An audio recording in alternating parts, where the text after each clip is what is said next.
You're listening to the Mindful Mama podcast, episode number 311. And today we're talking about 5 things not to say to your kids and what to say instead. Welcome to the Mindful Mama podcast, now with over 1 million downloads. Here it's about becoming a less irritable, more joyful parent. At Mindful Mama, we know that you cannot give what you do not have. And when you've calm and peace within, then you can give it to your children. I'm your host, Hunter Clark Fields, Mindful Mama Mentor. I help smart, thoughtful parents stay calm so they can have strong, connected relationships with their children. I've been practicing mindfulness for over 20 years. I'm the creator of Mindful Parenting, and I'm the author of Raising Good Humans, a mindful guide to breaking the cycle of reactive parenting and raising kind, confident kids. Happy Friday, my friend. If you are listening to this the day it releases, do you know we release these mini episodes every Friday, so you should check them out. Be subscribed, of course, of course, of course. So today I'm going to share with you the audio from a workshop I did called 5 Things Not to Say and What to Say Instead, which I think is a pretty self-explanatory thing. Communication is so, so vital. This is going to go over some of the most important things that you can not say to your kids. So this is a really great episode for you to listen to. And this is part of a workshop series I'm doing this fall. And we have upcoming workshops: mindfulness for busy parents, how to get your partner on board, how to handle your triggers, calm your inner mean mom. So if you're not subscribed to the mailing list, please make sure you subscribe so you can be a part of these live. And I think that's enough said about this. Let's dive right in. So, you are in 5 things not to say and what to say instead, because the heart of parenting is how we respond to our kids, right? Like on a moment to moment basis. So, not to scare you, but they're watching us every moment, and how we respond to them in all those moments, that's teaching them about how to live, how to talk to their little brother, how to talk to their little sister and their friends, how to talk to us. And these tiny interactions make up what is like the bulk of our parenting. And they're learning patterns from these interactions. They're learning if they're listened to. They're learning when they're listened to. They're learning what kind of attention is given to them. What kind of energy does mom or dad have?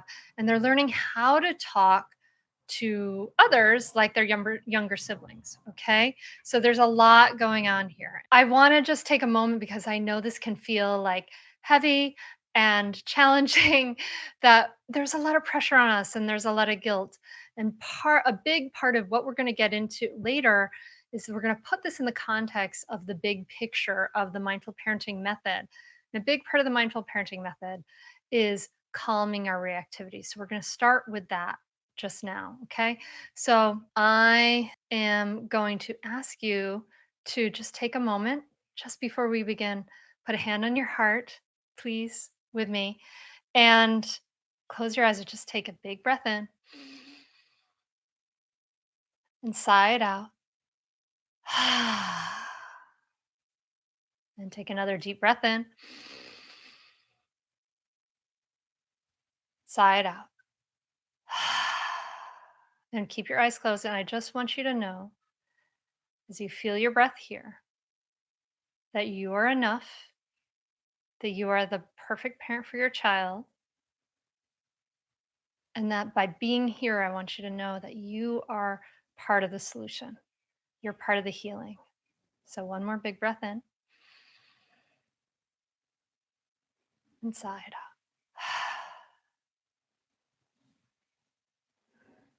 And open your eyes. Okay, let's do this. Let's dive in. So, our first thing, instead of no, instead of no, like what you talking about, Hunter? What do you mean instead of no? The thing about no is that kids hear no constantly. Like, especially little kids, like it's like no, no, no, no, no. They're hearing no all the time. They're making requests. Every time they come to you, they're wanting to be seen and they're heard. And they hear a lot of no because they're little and they can't do a lot of things.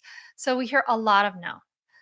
Now, I am not telling you to never say no to your kids. Obviously, you're going to say no to your kids. That's fine for you to say no. But let's sometimes let's see if we can kind of shift maybe a certain percentage of those interactions, okay? So when our kid comes to us and they want something, they're asking for something, they hit the no. The no is like a wall of, you know, it's just like this defensive wall, and all that energy has nowhere to go, right? They had brought this energy to this request, and no, it just has nowhere to go. So instead of just presenting them with the wall of no, I want you to instead say, I hear that you would like whatever they would like. I hear that you would love I hear you'd like a popsicle right now. I hear you want to go to the pool right now. This it goes to the principle that we talk about in mindful parenting of acknowledgement. And the principle is that every single time your child comes to you with a request, they want to be seen and heard. They have something, they want to be acknowledged. They want their request to be acknowledged. So when you acknowledge it with, I hear you'd like some water, then that provides a little bit of relief. It's not just a wall that they're hitting, it's providing a little bit of relief. Instead of "You're making me so mad." So this is something that, we know some of us know, like, we wanna share our feelings with our kids, we gotta share what's happening with us, but there's a bunch of problems with this. We do wanna share our feelings with our kids, but no, they are not making you feel anything. We have to be responsible for our own feelings. So instead of "You're making me so mad," I want you to say, when throw your water on the floor, "I feel annoyed and frustrated," and whatever you're feeling, and really tap into what are you feeling. So your child is not making you feel anything. Your feelings are your own. And yes, they are triggered by circumstances, including your child's behavior. We affect each other, but they are not making you feel those feelings. So when you blank, "I feel," not "you're making me feel," but "I feel blank." And also anger, one another thing we talk about is about anger in particular as an emotion. It's an emotion we feel for sure, and it can be an honest and authentic emotion we feel. But also underneath our anger is often something else. We talk about anger as an iceberg emotion. And under the layer, like it's floating, the tip, if an iceberg is floating above the water, and say our water is our consciousness, underneath that is a big bulk of the iceberg. And sometimes when I feel angry, I actually feel hurt underneath that. So there's some more to explore there. And so there's ways that I would look at these and improve some of these statements like in mindful parenting, because we don't want to say things like, we don't want to use when we're describing a behavior, we don't want to be judgmental about it. When you say mean things to daddy, when you say when you say that to daddy, "I feel sad," you know? We don't have to interject the judgmental language of mean in there. Okay, instead of "good job," who says "good job"? Instead of good job, that's awesome." We know that "good job" has the same problem with some of the language I was pointing out in the chat, and that is it's judgmental, right? It's like me as an outsider pronouncing a judgment of whether this is good or bad or right or wrong upon you and what you're doing. So even though it's praise, it's kind of ends up being like meaningless praise, and it's not a great thing to have in our communication repertoire. So instead of "good job," I want just you to say, "I see you," or "look at you climb that tree. Look at you." And so what you want to say is point it back. So when I say "I see you," or "look at you do this thing," I'm pointing my it back to you. So like if you're the child, you can be proud of what you did. Like, "Yeah, I see me too. Look, yeah, look at how I climbed that tree." If your child brings you a beautiful painting, not instead of "good job," which is kind of meaningless, you can say, "Oh, wow, look at how you made this painting." And we can be more descriptive instead of judgmental. I see yellow over here. I see red over here. I see a circle. So we're going to start to be descriptive instead. Instead of say you're sorry, right? We want this. We want to have polite kids. Say you're sorry. Say you're sorry. You did something wrong. Say you're sorry, right? We say this to our kids. But it's another case of this is like from above, I'm like forcing you to say this. And when we say you're sorry when to our kids and we make them say you're sorry when they're not sorry, what are they learning? That's not a great lesson we want them to learn.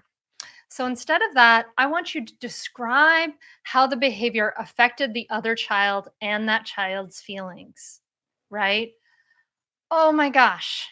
When you took those toys away, look how sad your little brother was. And it made them feel frustrated, and now they feel so sad. So, what we're trying to do with this is we're trying to teach our child to intrinsically care about, to show them how their behavior is affecting something, and to help them care about it from the inside out, not saying you're sorry from from because an adult is telling you. So you may end up saying, say it's the right thing to do is say you're sorry when you're ready, you know. So describe how that behavior affected the other child and their feelings instead of say you're sorry. And then finally, our fifth thing, instead of stop that or you'll hurt yourself, stop that or you'll hurt yourself. I want you to say, whoa, honey, I feel afraid when I see you up there. Please come down. So instead of stop that or you'll hurt yourself, your child doesn't believe they'll hurt themselves. Otherwise, they wouldn't be doing what they're doing. Instead, you want to let your child know how their behavior affects you. I feel afraid when I see you up there. Please come down. And you're asking them to come down. You're not saying come down immediately, right? You're asking, you're making a polite request rather than a command. Okay. So I feel so worried when I see you up there. My muscles get all tense. Honey, please come down right away. Okay. Instead of stop that or else, how does this affect you? Hey, I hope you enjoyed this audio from the workshop. If you want to be part of the other upcoming workshops, go to mindfulmamamentor.com/resources and you'll find out how to be part of the live workshops or get the recordings. And yeah, we'll hang. We'll hang in person. It'll be fun. Let's do it. So yeah, go check it out, mindfulmamamentor.com, and be a part of it.